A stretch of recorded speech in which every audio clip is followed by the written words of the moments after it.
Now Finney will come forward and pray. Father, we praise you. பரிசுத்தமுள்ள பிதாவே, நாங்கள் உம்மை துதிக்கிறோம். Lord, we thank you so much for bringing us to your presence again.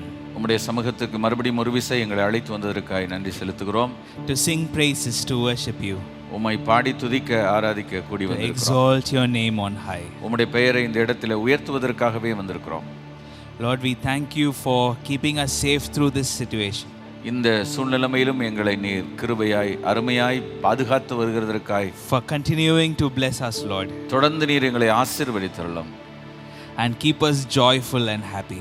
எப்பொழுதும் சந்தோஷத்தோடும் மகிழ்ச்சியோடும் இருக்க உதவி செய்யும். Even now, Lord, speak to us today. இந்த நாளிலும் நீர் எங்களோடு பேசும். Come and be with us in our presence. எங்களோடு வந்து அமர்ந்து எங்கள் மத்தியில் அற்புதங்களை நீர் செய்வீராக. In Jesus' name we pray. இயேசுவின் திருநாமத்தில் வேண்டிக் கொள்கிறோம் எங்கள் நல்ல பிதாவே. Amen. ஆமென். ஹல்லேலூயா. இந்த காலை வேளையிலே பாடல்கள் மூலமாய் ஆண்டவரை மகிமைப்படுத்துவோம். முதல் பாடலாக அவருடைய சன்னிதானத்தில் கூடி வந்திருக்கிற நாம் அவரை துதித்து அவருடைய பெயரை நாம் பிரஸ்தாபமாக்குவோம், மற்றவர்களுக்கு எடுத்து சொல்வோம், அவரின் பெயரை உயர்த்துவோமாக. கர்த்தரை துதித்து அவரின் நாமத்தை என்ற பாடல்.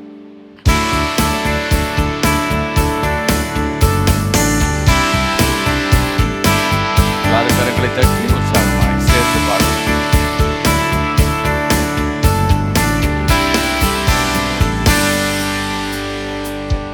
துதித்து அவரின் நாமத்தை பிரஸ்தாபமாக்குங்கள், அவரின் நாமத்தை பிரஸ்தாபமாக்குங்கள், அவரின் செய்கைகளை என்றும் பிரசித்தப்படுத்திடுங்கள், அவரின் செய்கைகளை என்றும் பிரசித்தப்படுத்திடுங்கள். அல்லேலூயா, அல்லேலூயா, அல்லேலூயா பாடிடுவோம். அல்லேலூயா, அல்லேலூயா, அல்லேலூயா ஆர்ப்பரிப்போம். அல்லேலூயா, அல்லேலூயா. எல்லாரும் சேர்ந்து கை தட்டி பாடும். பாடிடுவோம். அல்லேலூயா, அல்லேலூயா, அல்லேலூயா ஆர்ப்பரிப்போம். கர்த்தரே பெரியவர், அவர் ஸ்தோத்திரிக்கப்படத்தக்கவர். கர்த்தரே பெரியவர், அவர் ஸ்தோத்திரிக்கப்படத்தக்கவர். ஜனங்களுக்குள்ளே மகிமையை பாடி, ஜனங்களுக்குள்ளே மகிமையை பாடி விவரித்து சொல்லுங்களே, விவரித்து சொல்லுங்களே. அல்லேலூயா, அல்லேலூயா, அல்லேலூயா பாடிடுவோம். அல்லேலூயா, அல்லேலூயா, அல்லேலூயா ஆர்ப்பரிப்போம். அல்லேலூயா, அல்லேலூயா பாடிடுவோம். அல்லேலூயா, அல்லேலூயா, அல்லேலூயா ஆர்ப்பரிப்போம். கர்த்தரே வல்லவர், செங்கடல்தனை பிளந்தவர். கர்த்தரே வல்லவர், செங்கடல்தனை பிளந்தவர். அவர் சொல்ல ஆகும், கட்டளையிட நிற்கும். அவர் சொல்ல ஆகும், கட்டளையிட நிற்கும். வல்லமை மிகுந்தவர், வல்லமை மிகுந்தவர். அல்லேலூயா, அல்லேலூயா, அல்லேலூயா பாடிடுவோம். அல்லேலூயா, அல்லேலூயா, அல்லேலூயா ஆர்ப்பரிப்போம். அல்லேலூயா,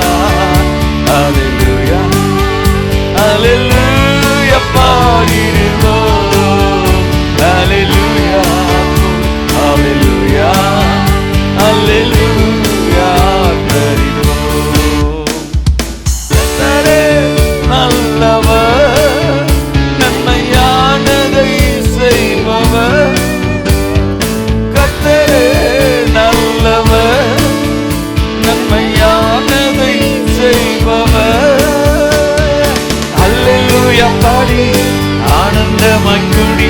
ஓ அல்லேலூயா பாடி ஆனந்தம் குடி. மகிமை செலுத்துவோம், மகிமை செலுத்துவோம். அல்லேலூயா அல்லேலூயா அல்லேலூயா பாடிடுவோம். அல்லேலூயா அல்லேலூயா அல்லேலூயா பாடிடுவோம். அல்லேலூயா அல்லேலூயா அல்லேலூயா பாடிடுவோம். அல்லேலூயா அல்லேலூயா அல்லேலூயா பாடிடுவோம். கர்த்தரை துதித்து அவரின் நாமத்தை பிரஸ்தாபமாக்குங்கள். கர்த்தரை துதித்து அவரின் நாமத்தை பிரஸ்தாபமாக்குங்கள். அல்லேலூயா. இந்த காலை வேளையில அவருடைய பெயரை உயர்த்துவது நமக்கு ஆண்டவர் தந்திருக்கிற ஸ்லாக்கியம். அவருடைய பெயரை கூற உச்சரிக்க வைத்திருப்பது அவருடைய கிருபை. அவருடைய பெயரை இந்த உலகத்தில் உள்ள அனைவருக்கும் அறிமுகப்படுத்துவதும் அவரை பற்றி எடுத்து சொல்வதும் தேவன் நமக்கு இன்னும் அதிகமான கிருபைகளை இந்த நாட்களில் அவர் தருவாராக. வரும் நாட்களிலும் அவர் நிச்சயமாய் அதை செய்வார். அதற்கு அவருடைய கிருபைகளை நம்முடைய மத்தியில் அவர் ஊற்றுகிறவராயிருக்கிறார். இந்த காலையிலும் நம்மை கடந்த காலங்கள் காத்தவர், இந்த நாட்களிலும் காத்து வருகிறவர், வரும் நாட்களிலும் காத்து வழிநடத்த வல்லவராக இருக்கிறார். ஆகவே இன்னொரு பாடலை பாடப்போகிறோம். அப்பாவும் கிருபைகளால் என்னை காத்து கொண்டீரே. அதை உணர்ந்து பாடுவோம். நம்ம இந்த நாட்கள் எப்படி காத்து வருகிறார் அல்லவா? சிறகுக்குள் மறைத்து வைத்திருக்கிறாரே.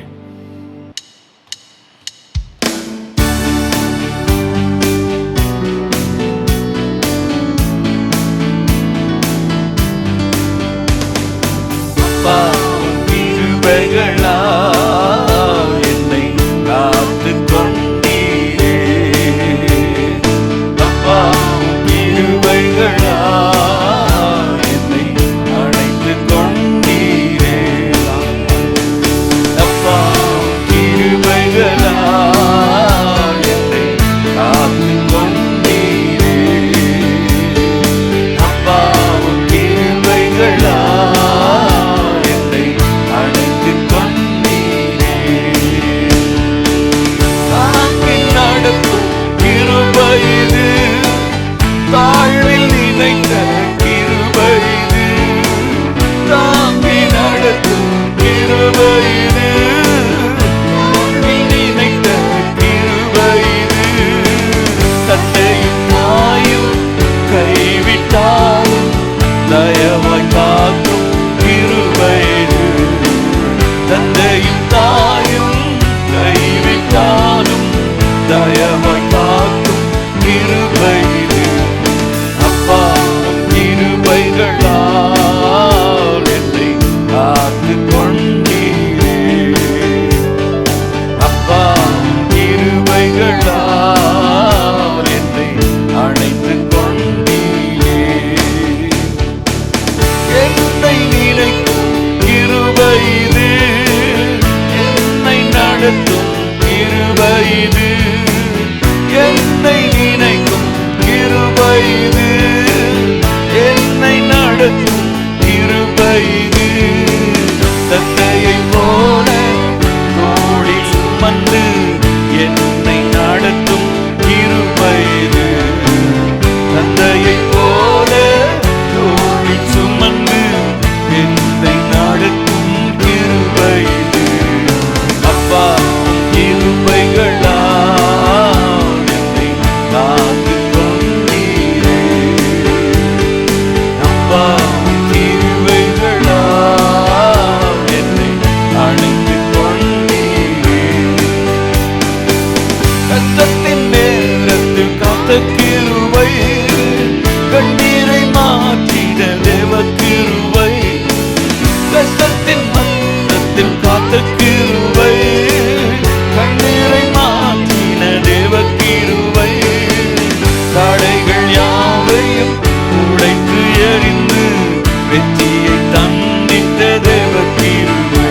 கர்த்தருடைய பரிசுத்த நாமத்துக்கு மகிமை உண்டாவதாக.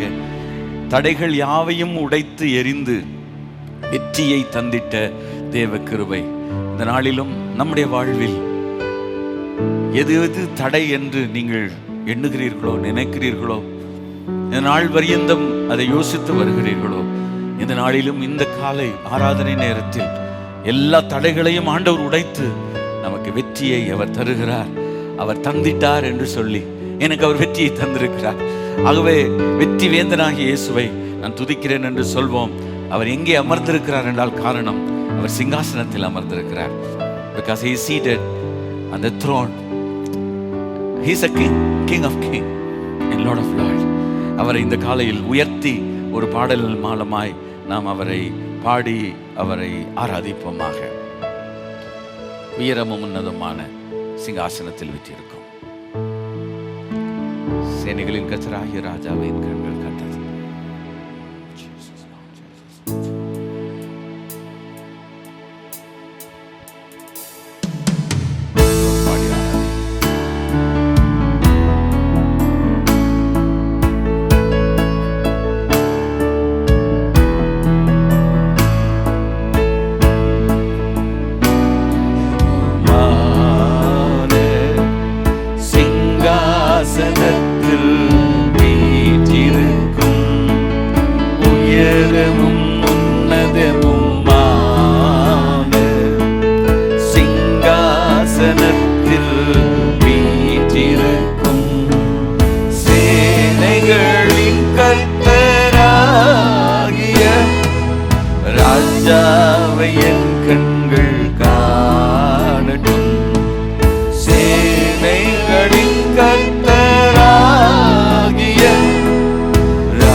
அவருக்கு முன் எல்லா நமத்திலும் மேலானவர்.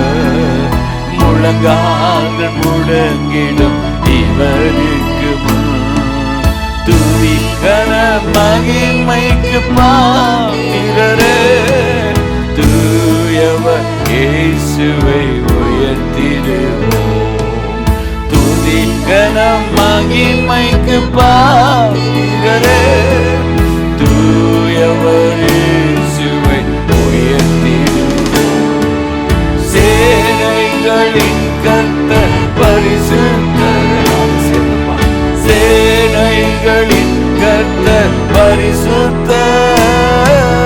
சேனைகளின் கர்த்தர் பரிசுத்தர்.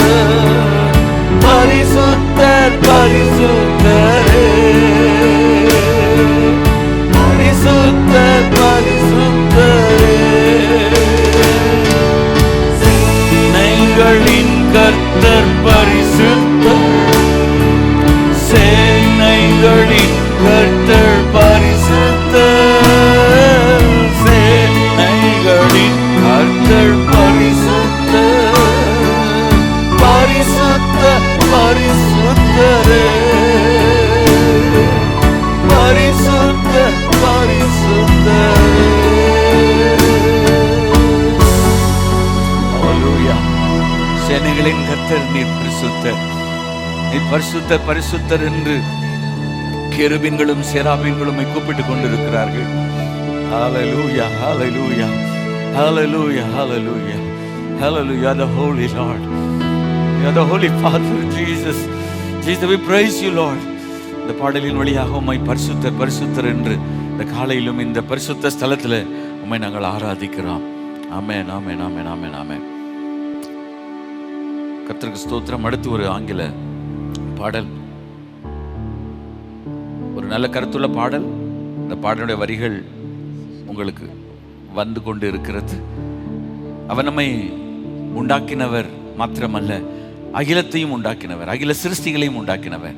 சங்கீதம் 8 அடிப்படையில் உமது விரல்களின் கிரியாகிய வானத்தையும் நீ ஸ்தாபித்த சந்திரனையும் நட்சத்திரங்களையும் நான் நோக்கி பார்க்கும் பொழுது மனிதனை நீ நினைக்கிறதற்கும் அவனை விசாரிப்பதற்கும் அவன் எம்மாத்திரம். இந்த கருத்துள்ள பாடல். You who made the mountains and the sea.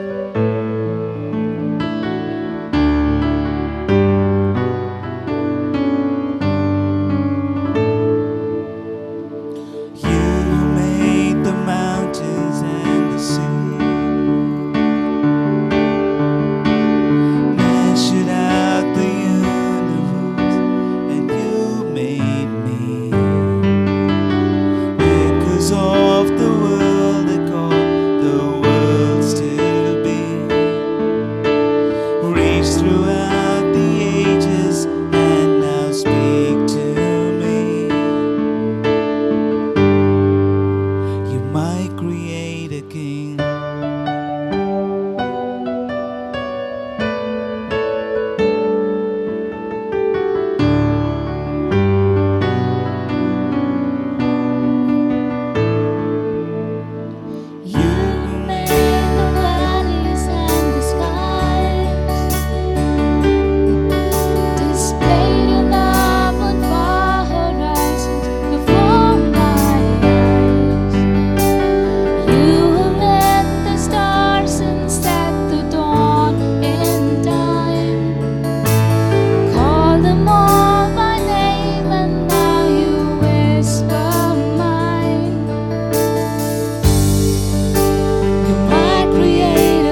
சிருஷ்டிகர்த்தா, அவர் ராஜாதி ராஜா, அவர் சர்வ வல்லமையில் அவர் சிங்காசனத்தில் அமர்ந்திருக்கிறார்.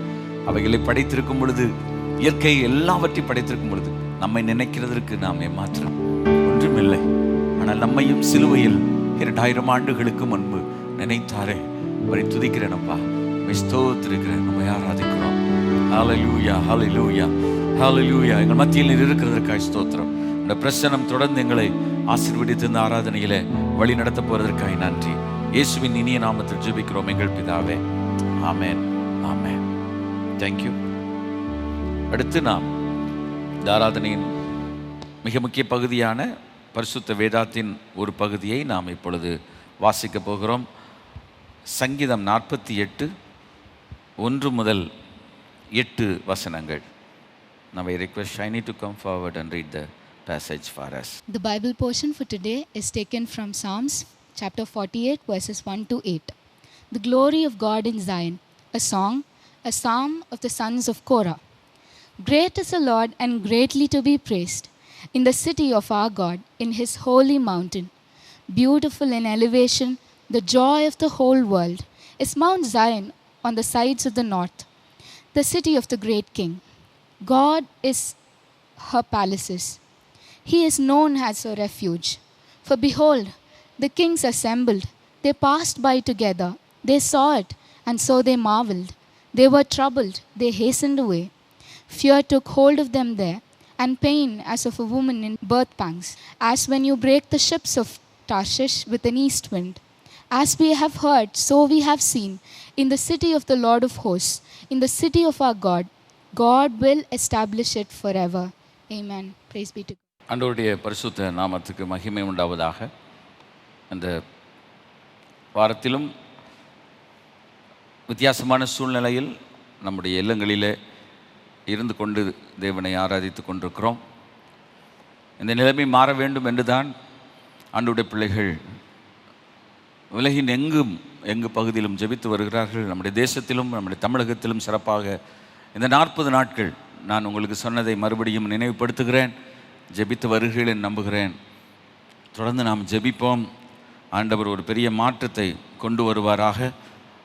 இயல்பு நிலைமைக்கு அனைத்தும் திரும்பினால்தான் நாம் அனைவரும் மகிழ்வோடு இன்புற்று நாம் வாழ்வோம் என்பதில் சந்தேகமில்லை.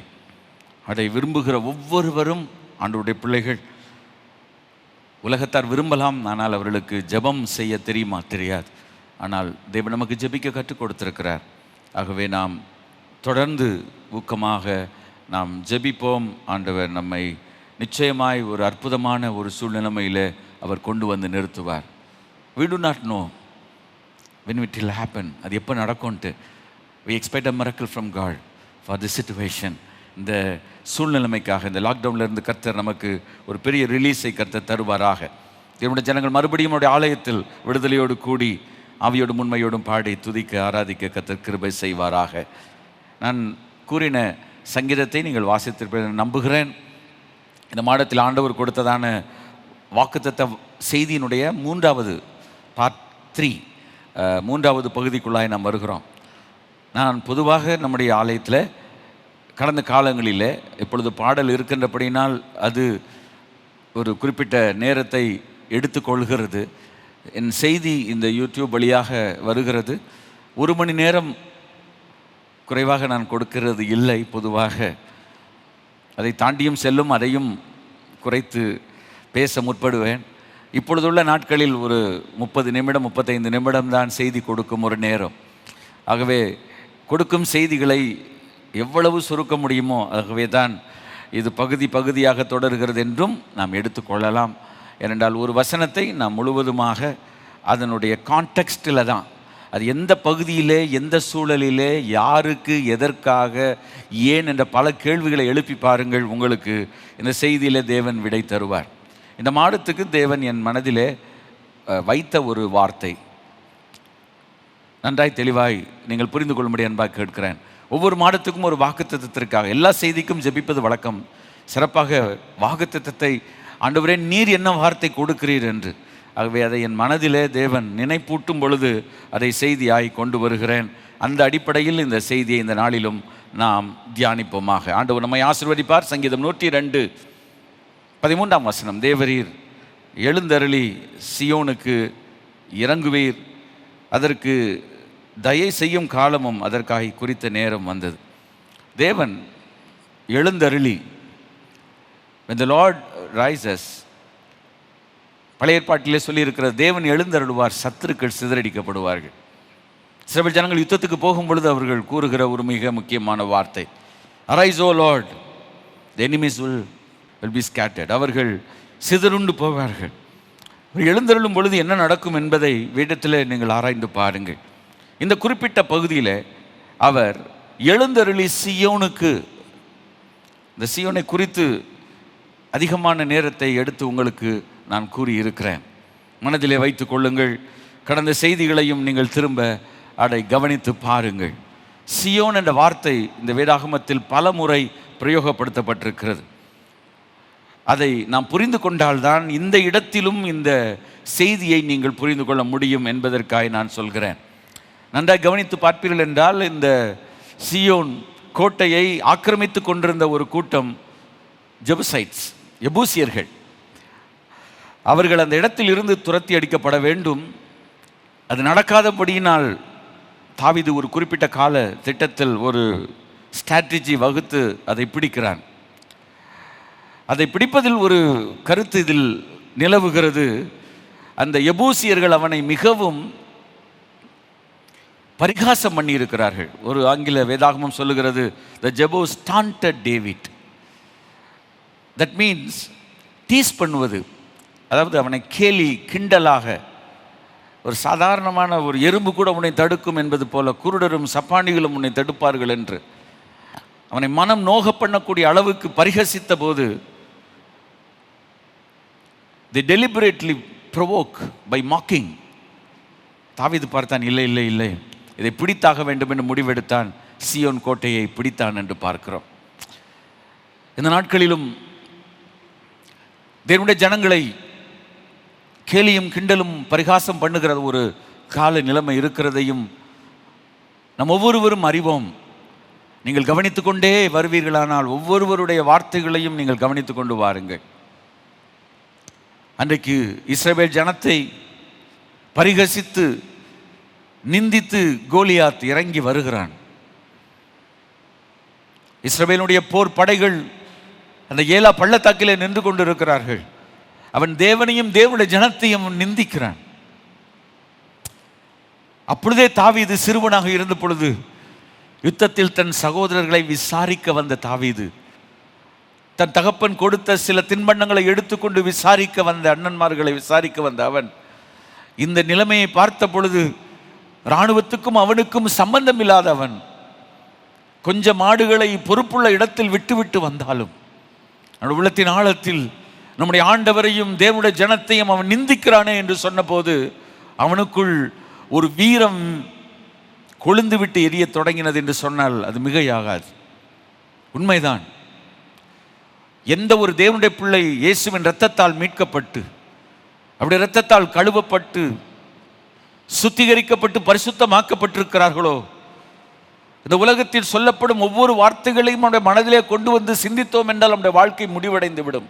ஆனாலும் தேவனையும் தேவனுடைய ஜனத்தையும் தேவனுடைய திருச்சபையும் தேவனுடைய திருச்சபை ஊழியர்களையும் ஊழியங்களையும் யார் ஒருவர் ஏளனமாக பரிகசித்து கொண்டிருந்தால் அதை ஒரு தேவனுடைய பிள்ளை, இயேசுவின் இரத்தத்தினால் பிறந்தவன், இயேசுவின் இரத்தத்தில் கழுவப்பட்டவன், சுத்திகரிக்கப்பட்டவன் பார்த்து கொண்டவன் சும்மா இருக்க முடியும் என்று நான் சொல்வதற்கு இல்லை.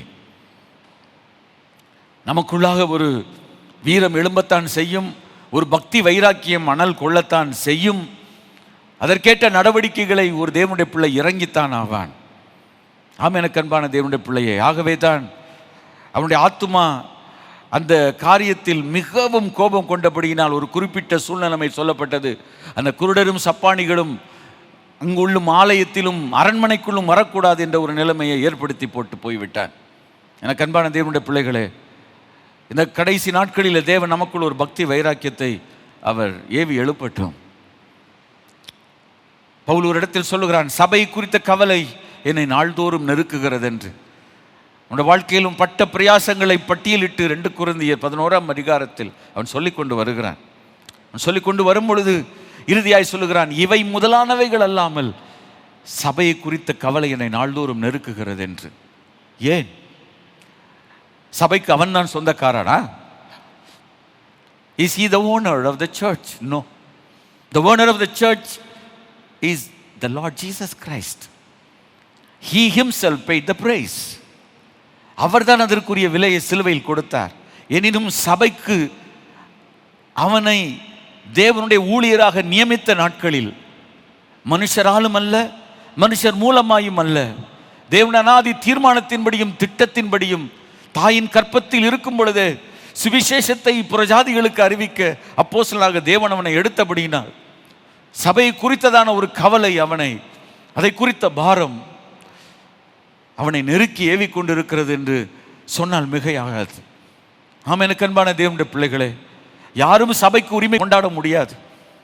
ஆனால் அந்த சபையினுடைய ஊழியங்களிலே நீங்களும் நானும் ஒரு பங்குதாரராக இருக்கிறோம். We are the partners in the ministry of the church.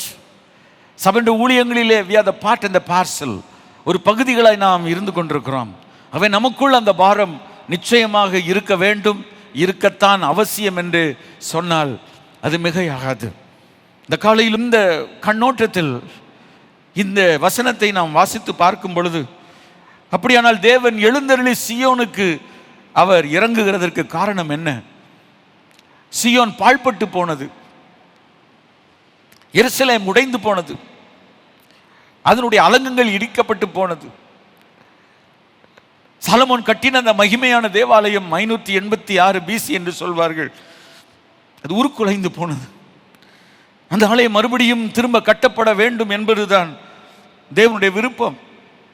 ஆனால் அதற்கு ஆண்டவர் ஒரு நேரத்தை வைத்திருந்தார். எரேமியா தீர்க்கதரிசியின் புத்தகத்தை திரும்ப திரும்ப வாசித்து பாருங்கள். ஏசாயா தீர்க்கதரிசியின் புத்தகத்தையும் திரும்ப திரும்ப வாசித்து பாருங்கள்.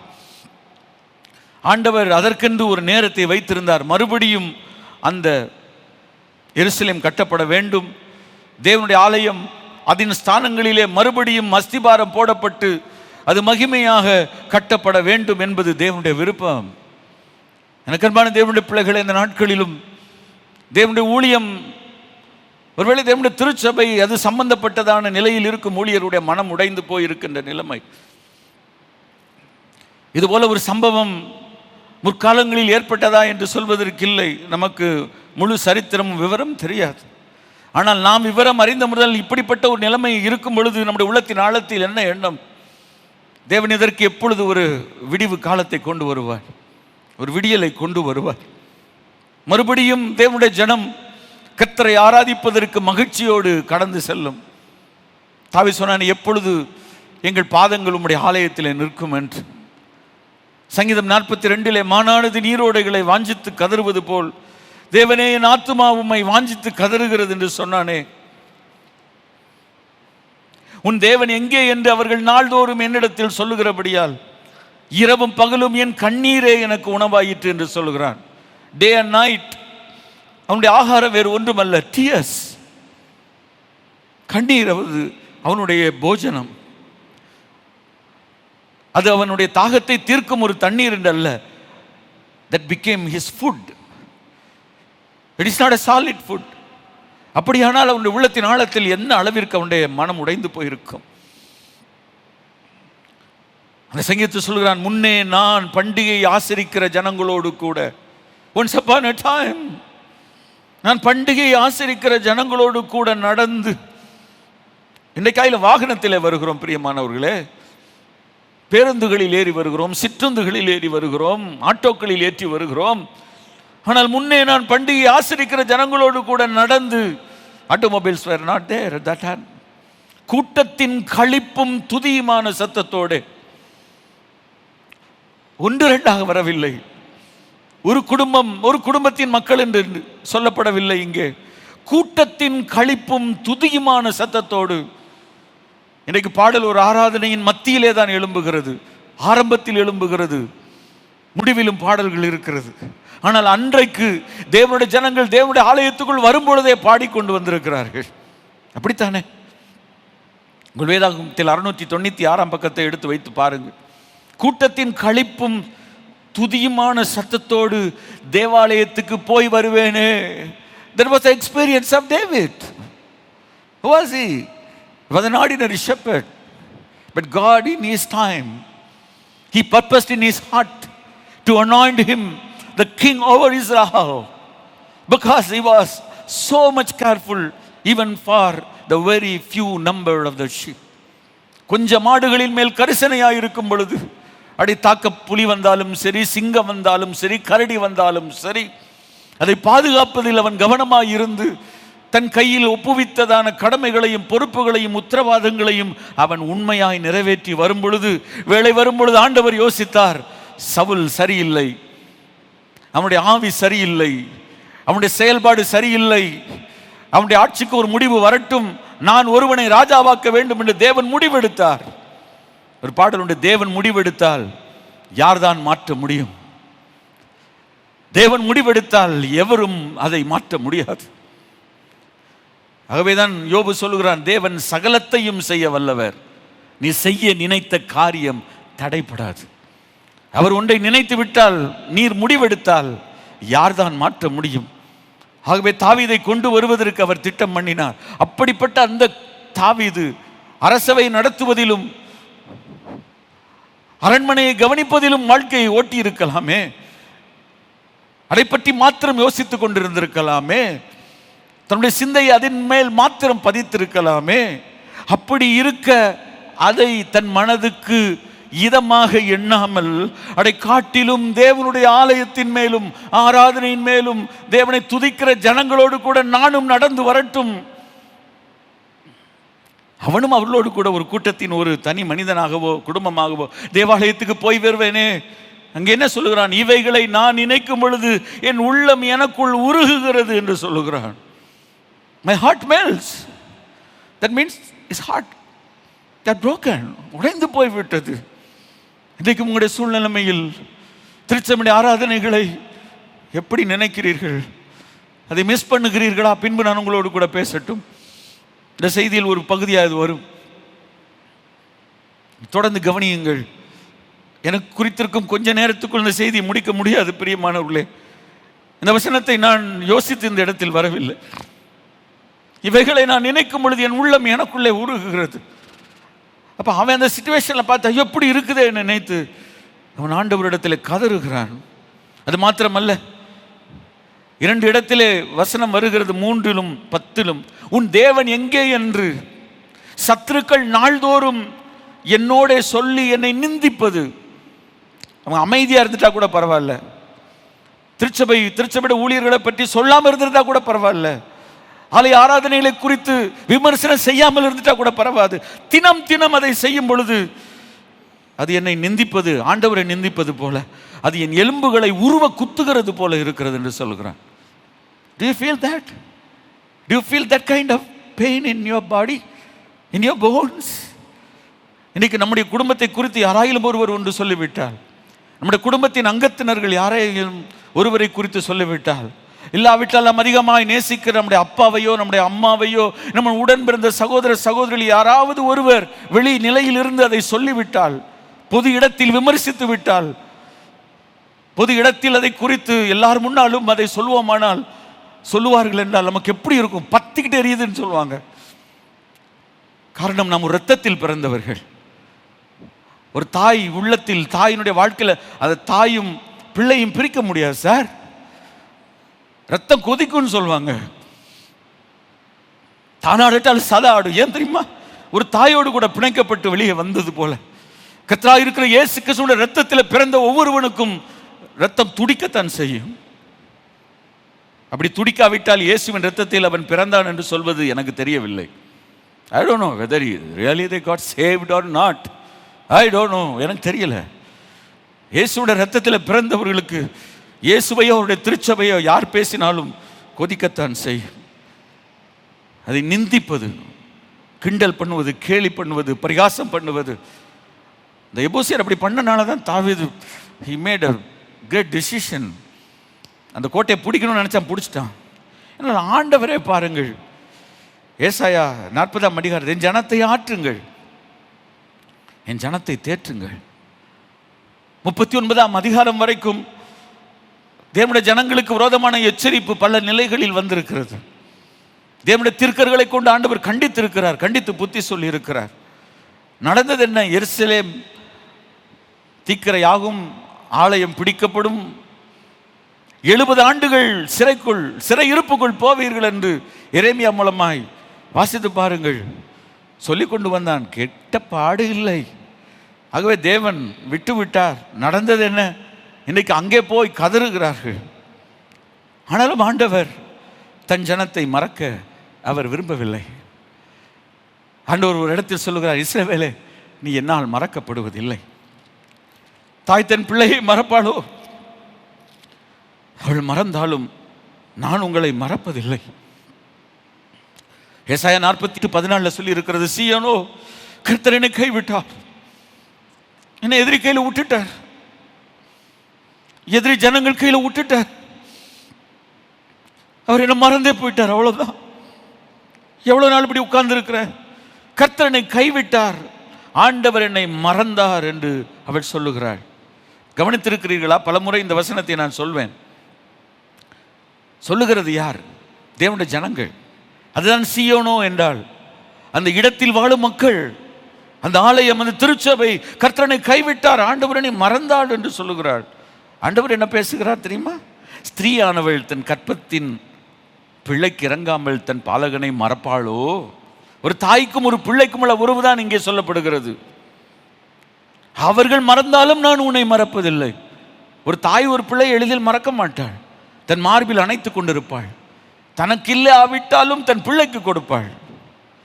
தன் வாழ்க்கையில் மகிழ்ச்சி இல்லாவிட்டாலும் பிள்ளைக்கு மகிழ்ச்சியை கொடுப்பாள். அதுதான் தேவனுடைய ஜனத்துக்கும் தேவனுக்கும் உள்ள உறவு. ஒரு பெற்றோருக்குள்ள உறவு சித்தரிக்கப்பட்டிருக்கிறது. ஒரு தாய்க்கும் ஒரு பிள்ளைக்கும் உரிய உறவு. தன் பாலகனை மறப்பாளோ? அவர்கள் மறந்தாலும், ஈவன் தென் அவங்களே மறந்துட்டாலும். நம்ம இந்த ஆராதனையில் பாடினோம், தாய் தகப்பன் நம்மை ஒருவேளை கைவிட்டாலும் ஆண்டவர் நம்மை கைவிட மாட்டார். அவர் சொல்லுகிறார், அவர்கள் மறந்தாலும் நான் உங்களை மறப்பதில்லை.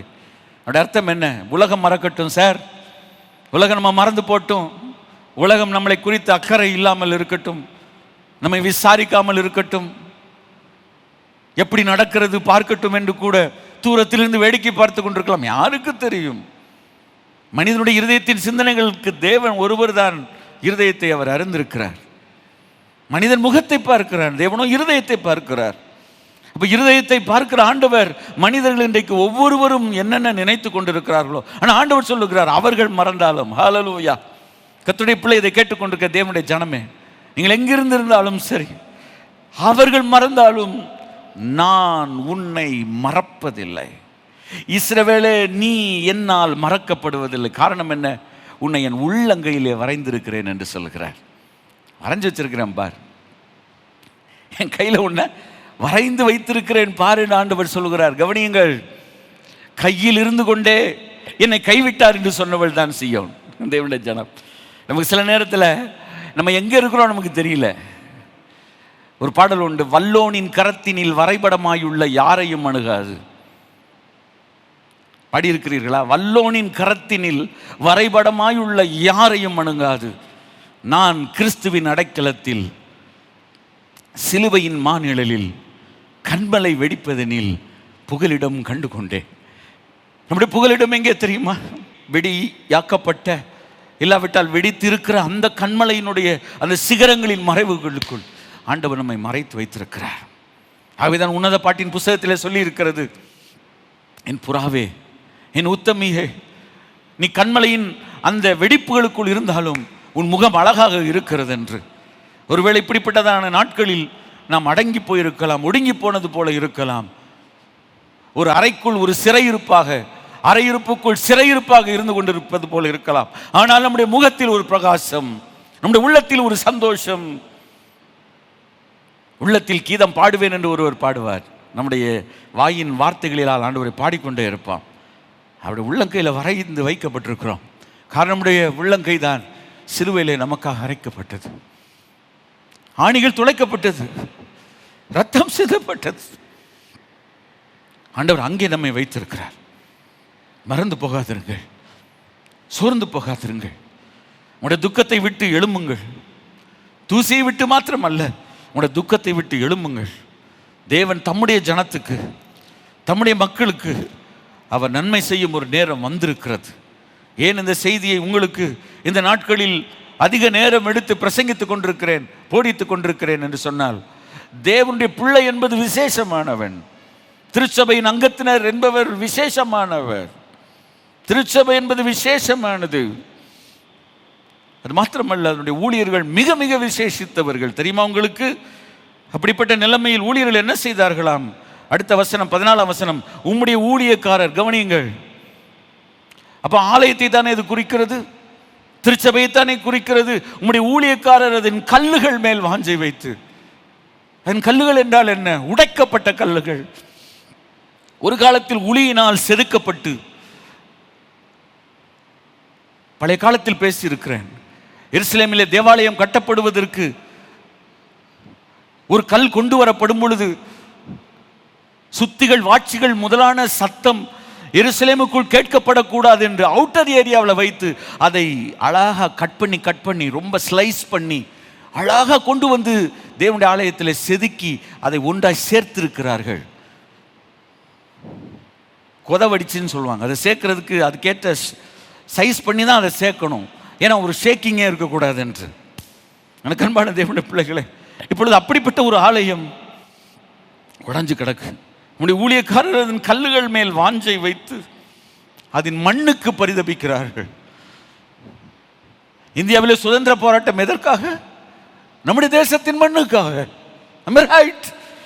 அது போலத்தான் தேவனுடைய திருச்சபைக்காக நம்முடைய ஊழியக்காரரின் கல்லுகள் மேல். அவங்களுக்கு என்ன, அந்த கல்லை வச்சு என்ன செய்ய போறாங்க? அவங்களுக்கா வீடு கட்ட போறாங்க? இல்ல, நோ, அப்படியெல்லாம் கிடையாது பிரியமானவர்களே. அதன் ஊழியக்காரரின் கல்லுகள் மேல் வாஞ்சை வைத்து அதன் மண்ணுக்கு பரிதபிக்கிறார்கள். அந்த பரிதபித்தல் என்பது ஜனங்களுக்காக நான் பரிதபிக்கிறேன் என்று மார்க் 8ஆம் அதிகாரத்தில் இயேசு சொன்னார் அல்லவா? உணவில்லாமல் இருக்கும் பொழுது, 3 நாள் பசியாக இருந்த பொழுது தன் சீஷர்களை பார்த்து சொன்னாரே, நான் ஜனங்களுக்காக பரிதபிக்கிறேன் என்று சொல்லுவாங்க. கும்பி எரியுதுன்னுவாங்க, என் குடல் வந்து சாப்பாட்டுக்கு கெஞ்சுதுன்னு சொல்லி. அதுபோல அந்த இடத்துக்காக, சிதைக்கப்பட்ட சிதலடைந்த அந்த இடத்துக்காக உள்ளம் துடித்திருக்கிறது பிரியமானவர்களே. அதனால தான் அடுத்த வசனம், கர்த்தர் சீயோனை கட்டி தமது மகிமையிலே வெளிப்படுவார். Will Jerusalem be forgotten forever, or will Zion will be put it in a position where it was destroyed? No, never. A time will come. A time will come. அவன் சொல்லுகிறார், அதற்கு தயை செய்யும் காலம், அதற்கென்று ஒரு குறித்த நேரம், 70 ஆண்டுகள் முடியும் பொழுது கட்டாயம் அது நடக்கும். இது போல நம்முடைய வாழ்க்கையில தேவன் நமக்கென்று, நம் வாழ்வுக்கென்று, நம்முடைய குடும்பத்துக்கென்று, தனிப்பட்ட வாழ்க்கைக்கென்று தேவன் வைத்திருக்கிற நன்மைகள் அனைத்தும் இந்த நாட்களில் வரும் என்று தேவன் உங்களுக்கு சொல்ல என்னை பணித்திருக்கிறார் என்று நான் சொன்னால் மிகையாகாது. ஆகவே இந்த வசனத்தின் மூலமாய் தேவன் உங்களோடு கூட பேசுகிறார்.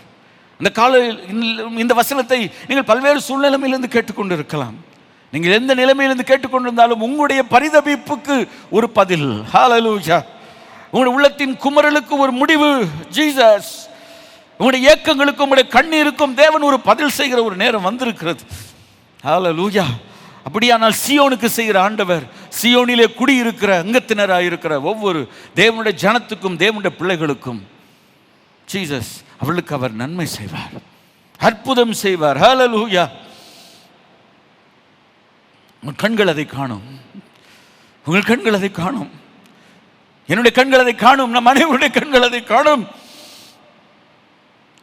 கேட்கலாம், எப்படி பேசு? விசுவாசித்தேன், தாவீது சொல்லுகிறான், ஆகையால் நான் மிகுதியும் பேசுகிறேன். I know whom I believe. நான் நம்பி இருக்கிற, விசுவாசித்திருக்கிறவன் இன்னார் என்று அறிவேன் என்று பவுல் சொன்னாரே. நம்முடைய விசுவாசம் ஆண்டவர் மேல் இருக்குமானால், விசுவாசத்தை துவக்குகிறவரும் பூரணப்படுத்துகிறவருமாய் அவர் நம் வாழ்க்கையில் கட்டாயம் அவர் செய்வார். ஹல்லேலூயா. அதனால மகிழ்ச்சியாக இருங்கள், உங்கள் கண்ணீரை துடைத்துக் கொள்ளுங்கள். ஆண்டவர் சீயோனை கட்டி தமது மகிமையில் அவர் வெளிப்படுவார். அவர் திரும்ப அந்த ஆலயத்தை கட்டி எழுப்பும் பொழுது அந்த ஆலயம் ஒரு மகிமையின் ஆலயமாக இருக்கும் என்று ஆண்டவருக்கு தெரியும். ஏனென்றால் கர்த்தர் சீயோனை கட்டி, ரீபில்ட் என்ற வார்த்தை மறுபடியும் கட்டுவார், கட்டி எழுப்புவார். 70 ஆண்டுகளுக்கு பிறகு அப்படி இருக்காது. இதுபோல தேவன் நம்முடைய வாழ்க்கையில் ஒரு குறிப்பிட்ட காலத்தில் ஒரு சிறையிருப்புக்குள் போயிருப்போமானால் அது முடிவடையும் ஒரு நாளிலே. இஸ்ரவேல் ஜனங்கள் அணி அணியாய் ஒரு நாளில் புறப்பட்டார்களே, ஒரு குறித்த நாள் வந்ததல்லவா? தேவனுடைய மனதிலே சில காரியங்கள், சில நாள்கள் குறிக்கப்பட்டிருக்கிறது அல்லவா? அவை அதற்கு பிறகு தேவன் அவர்களை ஒரு வித்தியாசமான பாதையிலே நடத்துவார். கர்த்தர் சீயோனை கட்டி தமது மகிமையிலே வெளிப்படுவார் என்று சொல்லப்பட்டிருக்கிறது. அல்லேலூயா. ஏனென்றால் அது ஏன் மகிமையிலே வெளிப்படுவார் அதை குறித்து சொல்லி இருக்கிறது. முந்தின ஆலயத்தின் மகிமையை காட்டிலும் பிந்தின ஆலயத்தினுடைய மகிமை பெரிதாக இருக்கும். அல்லேலூயா. முந்தின ஆலயத்தின் மகிமையை காட்டிலும் பிந்தின ஆலயத்தினுடைய மகிமை பெரிதாக இருக்கும். நீங்கள் நினைக்கலாம், அன்றைக்கும் கூட நாங்கள் இதை குறித்து ஆலோசித்தோம். சாலமோன் கட்டின ஆலயம் பொன் வெள்ளியினால், விலையேறப்பெற்ற கற்களினால், விலையேறப்பெற்ற மரங்களினால் கட்டப்பட்ட பிரம்மாண்டமான தேவாலயம். 7 ஆண்டுகள் பிடித்தது. It took 7 years to complete God's temple. Solomon அதை கட்டுவதற்கு காரணம் என்ன? தாவீது தன் சிறுமையிலே சொல்லுகிறான், எனக்கு வைத்திருந்த சபதரித்த இந்த பொருளை கூட நான் ஆண்டவருடைய ஆலயத்துக்கு கொடுக்கட்டும் என்று தைரியமாய் கொடுத்தான், தாராளமாய் கொடுத்தான். அவை ஆண்டவர் தாவீதை விட்டு விட்டார் என்று நினைக்காதிருங்கள். அவனை அளவில்லாமல் ஆண்டவர் ஆசீர்வதித்தார். தேவனுக்கென்று கொடுத்த யாரும் கெட்டு போக மாட்டார். தேவனுக்கென்று நியமித்து செய்த யாரும் இந்த உலகத்தில் ஒன்றுமில்லாமல் தெருவில் அலைய மாட்டார்கள். கர்த்தர் கணக்கில் வைப்பார். பல மடங்கு வானத்தின் பலகணிகளை திறந்து இடம் கொள்ளாமல் போக மட்டும் ஆண்டவர் சொல்லி இருக்கிறார். You cannot keep the blessings into your house itself. The house cannot hold. The house cannot hold. So you have to do extension. நம்முடைய ஊழியக்காரர் கல்லுகள் மேல் வாஞ்சை வைத்ததன் மண்ணுக்கு பரிதபிக்கிறார்கள். கர்த்தர் சீயோனை கட்டு மகிமையில் வெளிப்படுவார் என்று சொல்லப்பட்டிருக்கிறது. திரும்ப அந்த ஆலயம் கட்டப்படும் பொழுது அவ்வளவு பொருள் அவனிடத்தில் இல்லை. ஏனென்றால் சிறையிருப்பிலிருந்து இஸ்ரவேல் ஜனங்கள் திரும்ப வந்து அந்த ஆலயத்தை கட்டினார்கள். After their captivity, very long years they were in an unknown land, in a strange land. They came back. அவள் மறுபடியும் திரும்பி வந்து, மறுபடியும் அந்த இடத்துக்கு வந்து அந்த ஆலயத்தை கட்டுகிறார்கள். எவ்வளவு காலங்கள் ஆனது தெரியுமா? சாலமோன் 7 ஆண்டிலே முடித்தான். ஆனால் யோவான் 2ஆம் அதிகாரத்தில் சொல்லி இருக்கிறது, அந்த 2வது ஆலயம் 46 ஆண்டுகள் ஆனது. ஆண்டவர் சொன்னார் அன்றைக்கு, இந்த ஆலயத்தை இடித்து போடுங்கள், 3 நாளைக்குள் அதை கட்டுவேன் என்று சொன்னார். அவர்கள் என்ன ஆச்சரியப்பட்டார்கள், இந்த ஆலயம் கட்ட 46 ஆண்டுகள் ஆனது என்று. அப்படியானால் 7 ஆண்டு எங்கே, 46 ஆண்டு எங்கே? அவ்வளவு கஷ்டப்பட்டு இருக்கிற பொருள்களை எல்லாம் வைத்து கட்டினார்கள். அப்கோர்ஸ் ஆலயத்திலிருந்து எது எடுக்கப்பட்டு போனதோ, சிறையிருப்பிலெல்லாம் எது போனதோ, கோரேஸ் அதை கொடுத்து அனுப்புங்கள் என்று சொன்னான். நீ போகலாம், கொடுக்கலாம், கட்டலாம் என்று சொன்னான். அந்த ஆலயம் திரும்ப கட்டப்பட்டது அதன் ஸ்தானத்தில். ஆனால் அந்த அளவிற்கு பிரம்மாண்டமாக செய்தால் என்று சொல்வதற்கு இல்லை. எனினும் அந்த ஆலயத்தினுடைய மகிமை என்ன தெரியுமா? வேதத்தில் வாசித்து பாருங்கள், இதோ சகல ஜனங்களாலும் விரும்பப்பட்டவர் இந்த ஆலயத்துக்கு வருவார் என்று. A time will come. நீங்கள் இந்த சரித்திரத்தை படித்து பாருங்கள். 436 அதற்கு பிறகான உள்ள காலங்களை நாம் படித்து பார்த்தால், ஆலயம் கட்டப்பட்டாலும் ஆராதனைகள் பல காலங்கள் சரியாய் கடந்து போகவில்லை. ராஜாக்கள் இல்லை, ஆசாரில் இருந்து வேதத்தை சரியாய் உபதேசிக்கவில்லை, தேவனுடைய வார்த்தைகள் சரியாய் மக்களுக்கு சொல்லப்படவில்லை. There was a 400 years of silence. Jesus, 400 ஆண்டுகளின் அமைதியான ஒரு காலம். என்ன நடக்கிறது என்றே தெரியவில்லை. எங்கு திருச்சபை போய்கொண்டிருக்கிறது, ஆலயம் போய்கொண்டிருக்கிறது, ஜனங்கள் எங்கு போனார்கள் தெரியவில்லை. ஆனாலும் ஒரு குறிப்பிட்ட நாளிலே, புதிய ஏற்பாட்டிலே இயேசு பிறந்த பொழுது சரித்திரம் மாறினது. ஆகவேதான் இன்றைக்கும் சரித்திரம் கிறிஸ்துவுக்கு முன், கிறிஸ்துவுக்கு பின் என்று மாறி இருக்கிறது. உங்களுடைய வாழ்க்கையிலும் கிறிஸ்துவுக்கு முன் என்று சொல்ல முடியுமா? கிறிஸ்துவுக்கு பின் என்று சொல்ல முடியுமா? வாழ்க்கையில் இயேசு கிறிஸ்துவுக்கு பிறகு நம்முடைய வாழ்க்கை நிச்சயமாக ஒரு பெரிய மாற்றம், ஒரு முன்னேற்றம். இந்த செய்தியை நான் உங்களுக்கு சொல்லும்பொழுது நீங்கள் நினைக்கலாம், பாஸ்டர், இப்போ இந்த உலகத்தாருக்கு இந்த செய்தி இல்லையா என்று. உலகத்தாருக்கு செய்தி இல்லை என்று நான் சொல்லவில்லை. உலகத்தாருக்கு செய்தியே இல்லை, அவர்களுக்கு நல்ல ஆசீர்வாதங்கள் இல்லை என்று சொல்லவில்லை. ஆசீர்வாதங்களில் 2 ஆசீர்வாதம் இருக்கிறது. உங்களுக்கு தெரியுமா? ஒன்று, there is a general blessing and there is a special blessing. கவனித்துக் கொள்ளுங்கள். there is a general, பொதுவான ஆசீர்வாதம். இயேசு இந்த உலகத்தில் இருக்கும் பொழுது எல்லாரும் நம்பி ஏற்றுக்கொள்ளும் விசுவாசிக்கும் பாராட்டும் இந்த மலைப்பிரசங்கத்தில் இயேசு 5ஆம் அதிகாரத்தில் என்ன சொன்னார் தெரியுமா?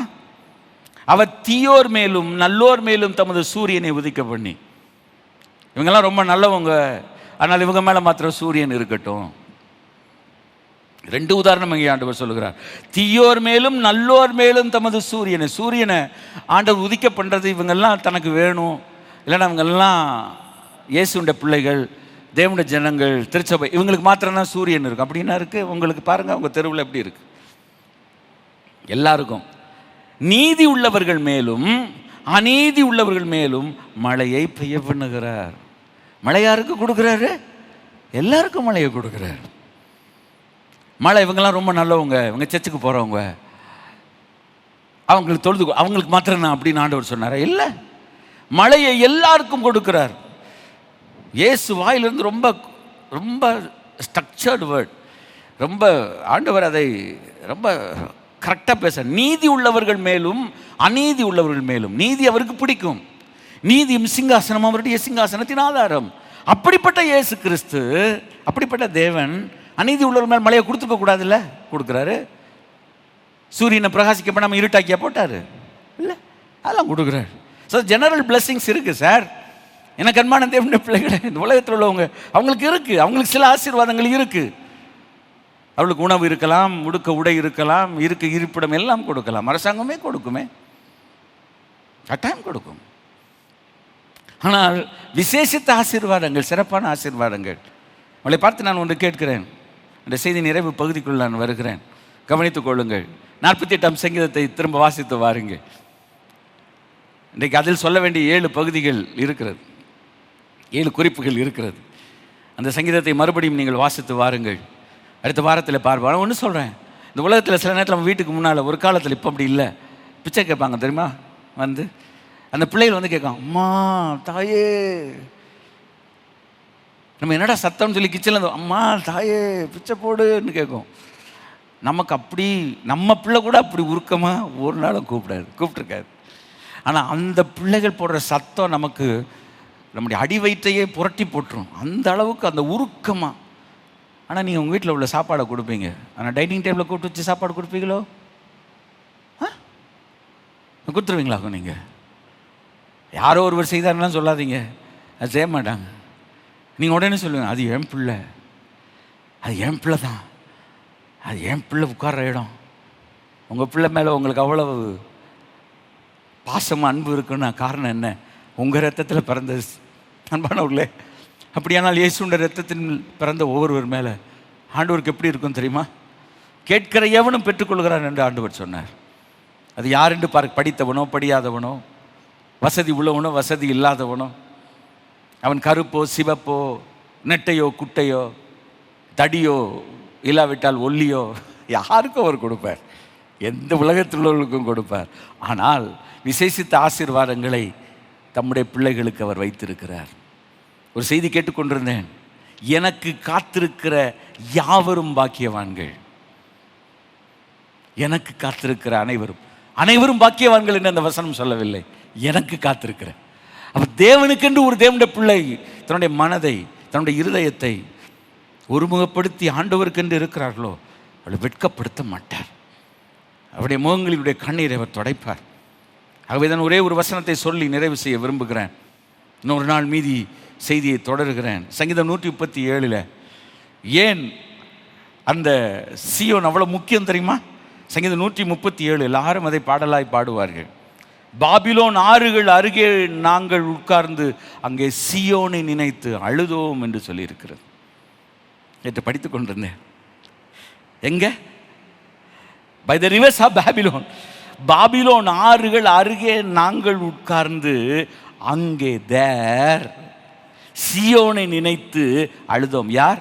இந்த சிறையிருப்பில் இருந்த மக்கள், சிறையிருப்பில் போன மக்கள், சிறையிருப்பில் மீந்து இருந்த ஒரு குறைவான எண்ணிக்கை உள்ள த ரெம்னன்ட் என்று சொல்வார்கள், மீந்திருக்கிற ஒரு ஜனம்.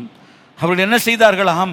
பாபிலோன் ஆறுகள் அருகே உட்கார்ந்து அங்கே அழுதோம் என்று போடவில்லை, சீயோனை நினைத்து அழுதோம்.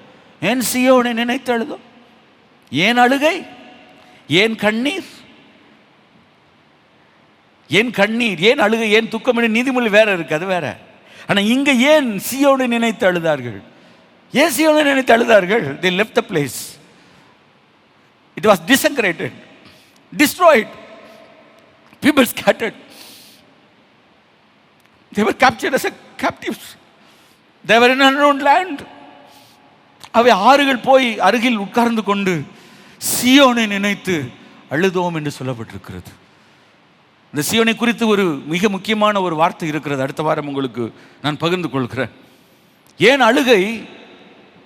சீயோனை அவங்க மிஸ் பண்ணிட்டாங்க. ஒரு அழுகை எப்போ வரும் தெரியுமா? மகிழ்ச்சியை நீ மிஸ் பண்ணா வரும் சார். ஒரு சந்தோஷத்தை நீ மிஸ் பண்ணா வரும்.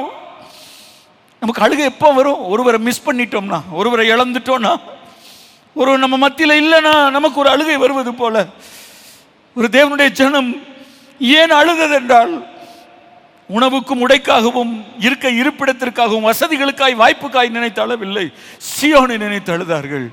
இன்றைக்கும் தேவனுடைய ஜனங்கள் அங்கங்கே பதுங்கி இருப்பது போல் வீட்டு அறைகளுக்குள் மூடிக்கொண்டு தேவனை ஆராதித்துக் கொண்டிருக்கிற ஜனங்களுக்கு உங்களுக்கு எது சீயோன்?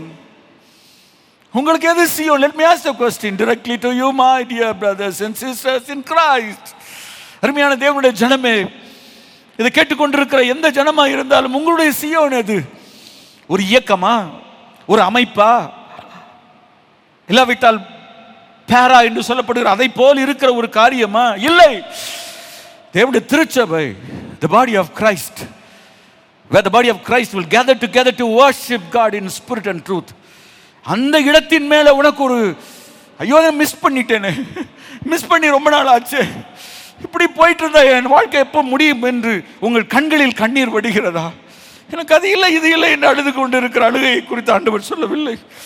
இந்த வசனம் மிக முக்கியமான வசனம். பாபிலோன் அருகே நாங்கள் உட்கார்ந்து, நெகேமியா எப்படி எருசலேமின் ஆலங்கம் உடைக்கப்பட்டதை கேள்விப்பட்ட போது, பானபாத்திரக்காரனாகி அவன் இருந்த இடத்திலே சூசான் அரண்மனையில் கேட்டபோது அப்படியே உட்கார்ந்து அழுதானே, உபவாசித்து அழுதானே, கண்ணீர் விட்டு ஜெபித்தானே.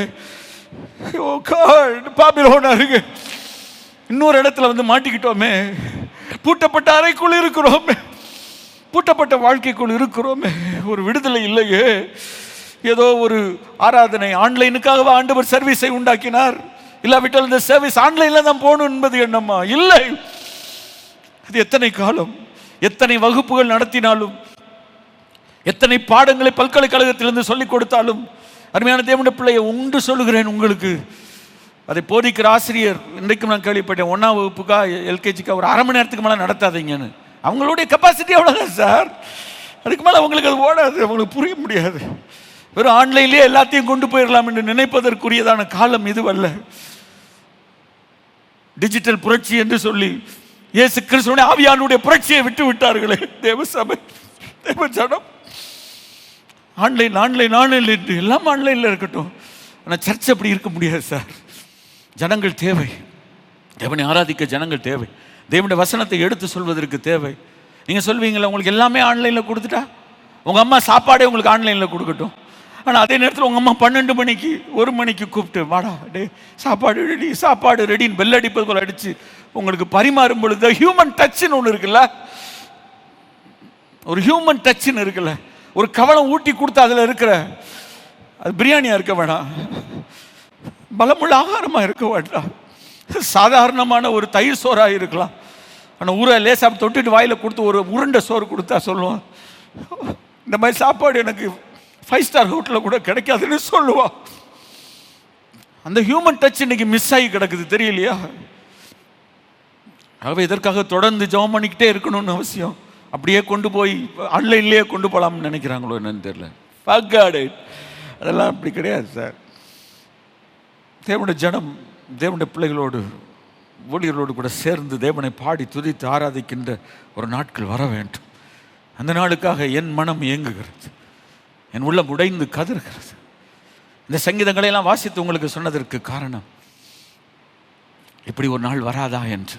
இது ஆலய ஆராதனைக்கு மாத்திரம் இல்லை, இந்த மாதிரி ஒவ்வொருவரும் தங்களுடைய வாழ்க்கையில் பல காரியம், பல தேவைகள், நீண்ட நாள் கோரிக்கை விண்ணப்பத்தை உடைஞ்சிருக்கிறாங்க. அவங்களுக்கு ஒரு நல்லது நடக்கணும், நன்மை நடக்கணும், ஆசீர்வாதம் நடக்கணும்.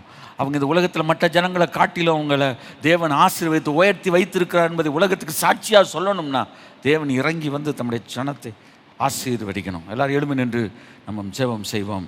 கர்த்தர் நம்மை ஆசீர்வதிப்பாராக. இந்த வசனங்களை நாங்கள் தியானியுங்கள். அங்கே சீயோனை நினைத்து அழுதோம். அந்த வசனம் என்னை ரொம்ப உடைக்கிறது. அதை ஃபுல்லாக படித்து பாருங்கள், உங்களுக்கு தெரியும் ஏன் அவங்க அழுதாங்கன்னு. இன்றைக்கும் உன்னுடைய அழுகை, உன்னுடைய துக்கம், இயேசு சொல்கிறார், உன் துக்கம் சந்தோஷமாய் மாறு, உன் கண்ணீர் துடைக்கப்படும். Glory, glory and wonderful Jesus. கர்த்தரோடு கூட பேசுகிறார். துக்கம் சந்தோஷமாய் மாறும். கர்த்தர் உங்களை ஆசீர்வதிப்பார்.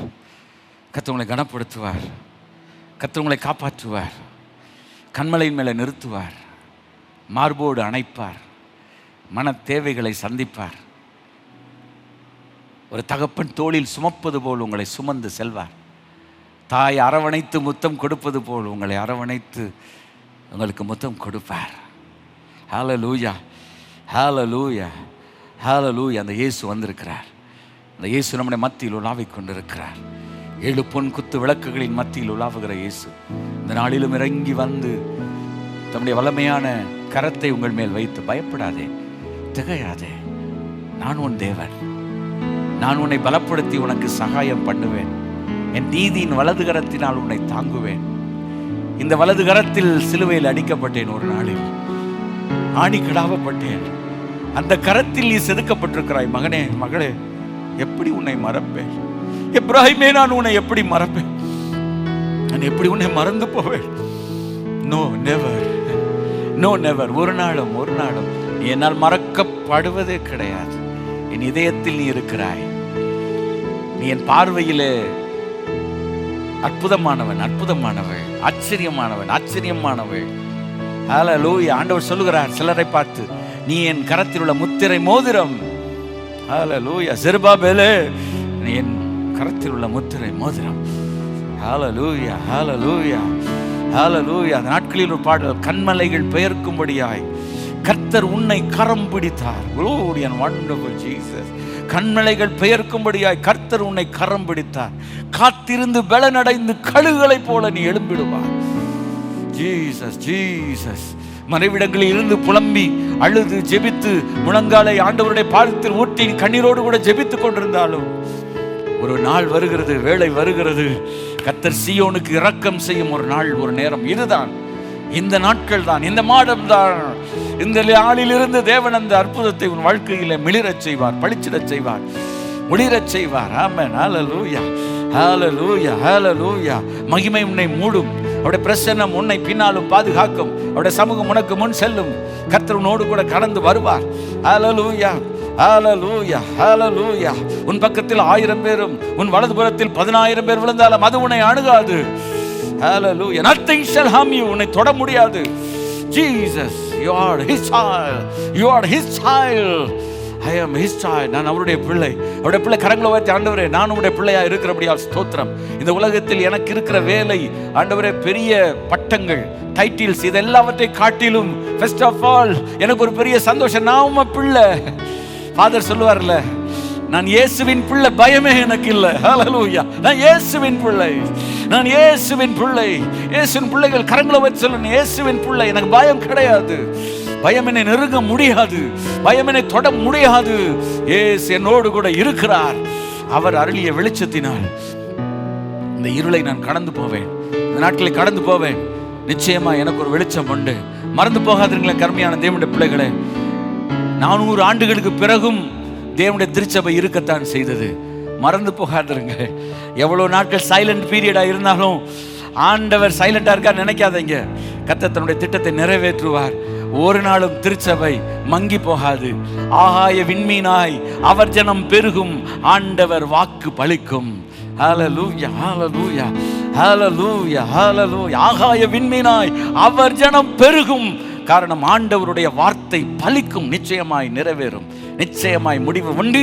உன் நம்பிக்கை வீண் போகாது என்று கர்த்தர் சொல்கிறார். அநேக வார்த்தைகளை கர்த்தர் மூலமா இந்த காலையில் உன்னோடு கூட பேசிக் கொண்டிருக்கிறார். மகனே, மகளே, நீ விசுவாசித்தவளை நீ பாக்கியவதி. கர்த்தரால் உனக்கு சொல்லப்பட்டவள் நிறைவேறும். Now, right now, it's an appointed time. Jesus, Jesus, Jesus. என் பெயரை மைமைப்படுத்துகிற எந்த இடத்தில் வந்து நான் உன்னை ஆசீர்வதிப்பேன் என்றார். அவன் இந்த இடத்தில் கைகளை உயர்த்தி ஆசீர்வதித்துக் கொண்டிருக்கிறார். கண்ணீரை துடைத்துக்கொள். அன்பின் ஆண்டவரே, என் மூலமா நீ பேசுகிறக்கா ஸ்தோத்திரம். என்ன மூலமாய் பேசும் இயேசுவே, உம்முடைய சிலுவையின் இரத்தத்துக்குள் மறைவுக்குள் வைத்துக் கொள்ளும் என்று ஒரு பக்தன் பாடுகிறது போல, உம்மால் இன்றி என்னால் ஆகும், என்னால் ஒன்றும் ஆகாது, ஏதாயிலும் ஆகும் என்று சொல்வதற்கு ஒன்றுமில்லை. Jesus, Jesus, Jesus, Jesus. Hallelujah, hallelujah, hallelujah, hallelujah. இந்த கரங்களை வைத்து அனைத்து முத்தமிட்டு ஆசீர்வதி. இந்த கிருபை கூட இருக்கட்டும் சுவாமி. இந்த கிருபையோடு கூட இருக்கட்டும் இயேசுவே. ஒவ்வொருவரையும் ஆசீர்வதித்து அனுப்ப. என்னென்ன ஆசீர்வாதங்களை உடைய பிள்ளைகள் கேட்கிறார்களோ, என்னென்ன ஆசீர்வாதங்களை உடைய பிள்ளைகள் தேடுகிறார்களோ, அந்த ஆசீர்வாதங்களை உடைய பிள்ளைகள் பெற்றுக்கொள்ளட்டும். துக்க நாட்கள் முடிந்து போகட்டும். மகிழ்ச்சியின் சத்தம், ஆடல் பாடல் சத்தம் கேட்கும். ஆகாய விண்மீனா எவர் ஜனம் பெருகும். ஆமென், ஆமென், ஆமென். ஒரு பெருக்கத்தை தருவார், ஒரு பெருக்கத்தை கட்டளையிடுவார். குறுகி போவதில்லை ஆண்டவர் சொல்கிறார். இனி நீ குறுகி போவதில்லை. இதுவரைக்கும் குறுகி போனது போல இருக்கலாம், இல்லை, நீ பெருகுவாய், நீ பெருகுவாய். ஹalleluya. வலதுபுறம் இடதுபுறம் இடம் கொண்டு நீ பெருகுவாய். உன் சந்ததியார், உன் சந்ததியார். ஹalleluya, ஹalleluya, ஹalleluya. பூர்வ காலத்தில் ஆண்டவர் உடைந்து போனவைகள் எல்லாவற்றையும் மறுபடியும் எடுப்பித்து எழும்பி கட்டுவார்கள். கர்த்தர் சீயோனை கட்டி மகிமையில வெளிப்படுவார். ஆசீர்வாதமான வார்த்தைக்காய் ஸ்தோத்திரம் சுவாமி. ஸ்தோத்திரம், ஸ்தோத்திரம். நீ ஏதோ ஒன்று சொல்லிக்கிட்டே இருக்கிறீரப்பா. Jesus, Jesus. கடந்த நாட்களில் எங்களோடு பேசினேன், இன்றைக்கும் பேசுகிறேன். வருகிற வாரத்தில் கட்டாயம் பேசுகிறேன், நம்புகிறோம். உங்களுடைய வார்த்தைக்கு அடிபணிகிறோம். நாமத்தை மகிமைப்படுத்த அப்பிரயோஜனமான வேலைக்காரன். என் கடமை நான் செஞ்சிருக்கிறேன்ப்பா. என்னால் முடிஞ்சதை ஏன்றதை நான் செஞ்சிருக்கிறேன். இந்த வார்த்தையை அப்படியே எடுத்து, இந்த வார்த்தையை அப்படியே ஜனங்களுக்குள்ள கொண்டு போய் ஒவ்வொரு இருதயத்தையும் தொட்டு சுகமாக்கும். கண்ணீரை துடைத்தரலும், மார்போடு அணைத்தரலும், மனக்கவலைகளை நீக்கியறலும். புது பலன், புது கிருபை. மறுபடியும் கழுகளைப் போல செட்டைகள் அடித்து எழும்ப கத்த கிருபை தாரும். என் ஜனத்தை ஆற்றுங்கள், என் ஜனத்தை தேற்றுங்கள் என்று சொன்னீரே. எருசலேமுடன் பட்சமாய் பேசி அதன் போர் முடிந்ததென்றும் அதன் தன் சகல அக்கிரமங்களின் என்றும் கர்த்தருடைய கையில் ரெட்டிப்பாய் வாங்கி தீர்ந்ததென்றும் சொன்னீரே. இதற்கு மேல் எங்களால் தாங்க முடியாது என்று தவித்துக் கொண்டிருக்கிறேன். இதற்கு மேல் பொறுத்து கொண்டிருக்க முடியாது என்று பொங்கி எழுகின்ற மனம். இதற்கு மேல் எல்லாமே எங்களால் இப்படி அடைக்கப்பட்டால் நாங்கள் செத்தே போவோம்னு நினைக்கிற மக்கள் குக்கரோட கண்ணீர் உங்களுடைய சன்னிதானத்தில் வந்து எட்டுவதாக. அகில உலகம் எங்கும் ஜெபித்துக் கொண்டிருக்கிறேன். எங்கள் இந்தியாவில் தமிழகத்திலும் ஊழியர்களும் திருச்சபை மக்களும் ஜெபித்துக் கொண்டிருக்கிற ஜெபத்தை கேட்டு பரலோகத்தின் தேவன் இறங்கி வந்து ஒரு நல்ல பதிலை, ஒரு விடுதலையை கட்டளையிடுவீராக. ஸ்தோத்திரம், ஸ்தோத்திரம். மறுபடியும் ஆடல் பாடல் சத்தத்தோடு ஆராதனைகள் ஆரம்பமாக கர்த்தர் மகிமைப்பட ஜெபிக்கிறோம். ஹalleluya. எல்லா துதியும், எல்லா கனமும், எல்லா மகிமையும் இயேசுவுக்கு சொந்தம், இயேசுவுக்கு சொந்தம், இயேசுவுக்கு சொந்தம். நான் உமக்கு சொந்தம், எனக்குரியவைகள் உமக்கு சொந்தம். என் பலன், என் சுகம் எல்லாம் உமக்கு சொந்தம். அதே போல ஒருவர் யார் யார் எந்தெந்த இடத்தில் என்று கைகளை உயர்த்தி, நான் உமக்கு சொந்தம், நான் உம்முடைய அடிமை, நான் உம்முடைய அடிமை, நான் உம்முடைய அடிமை. மரியாள் சொன்னாலே நான் உமக்கு அடிமை, உம்முடைய வார்த்தையின்படி எனக்காக கடவுள் என்று சொன்னாலே. Hallelujah, let it be according to your word. உம்முடைய வார்த்தையின்படி எனக்கு ஆகட்டும் என்று சொல்லி ஜெபிக்கிற ஒவ்வொருவரையும் அனைத்து முத்தமிட்டு ஆசீர்வதித்தாள். கிருபை கூட இருக்கட்டும். நல்ல செய்தி, நல்ல சாட்சி எல்லாம் கேட்க கர்த்தர் அருள் செய்யும். உடைய வேலைக்காரனாய், உடைய ஊழியக்காரனாய், உடைய சன்னிதானத்தில் நின்று நேரம் எடுத்து உடைய பிள்ளைகளோடு கூட பேசி ஜெபிக்கிறேன். பெரிய ஆசீர்வாதங்கள், திரளான நன்மைகள் தம்முடைய ஜனத்தை சொந்து கொள்ளட்டும். யார் ஒருவர் எந்த இடத்தில் இருந்து கொண்டு இயேசுவே என்னை நோக்கி பாரும், என்னை நோக்கி பார்க்கிறேன், என்னை கழுவி சுத்திகரியும், உடைய பிள்ளையா என்னை மாற்றும், கள்ளனை போல இன்று உடைய ராஜ்யத்தில் வரும்பொழுது என்னை நினைத்துக் கொள்ளும் என்று கூவி கதறி கண்ணீரோடு சொல்லுகிறார்களோ, அவளை இப்பொழுதே உடைய ரத்தம் கழுவி சுத்திகரித்து உடைய பிள்ளையாய் அவளை மாற்றும், ராஜ்யத்தின் பிள்ளையாய் மாற்றும். ராஜ்யம் வரட்டும். உடைய சித்தம் பரமண்டலங்களில் செய்யப்படுவது போல பூமியிலே செய்யப்படும். இயேசு நாமத்தில் ஜெபிக்கிறோம் ஜீவன நல்ல பிதாவே, ஆமென், ஆமென். ஆத்மாவை கர்த்தரை ஸ்தோத்திரி, என் முழு உள்ளமையோட பரிசுத்த நாமத்தை ஸ்தோத்திரி. என் ஆத்மாவை கர்த்தரை ஸ்தோத்திரி, அவர் செய்த சகல உபகாரங்களை மறவாதே. ஆமென். எப்பொழுது நம்முடைய கர்த்தராய் இருக்க இயேசு கிறிஸ்துவின் கிருபையும் பிதாவாகிய தேவனுடைய அன்பும் பரிசுத்த ஆவியானுடைய அந்யோன்ய ஐக்கியம் சந்தோஷம் சமாதானம் நம்மளோடு நினைக்கும் சதா காலங்களிலும் இருப்பதாக. ஆமென், ஆமென். ஆசீர்வதிப்பார்.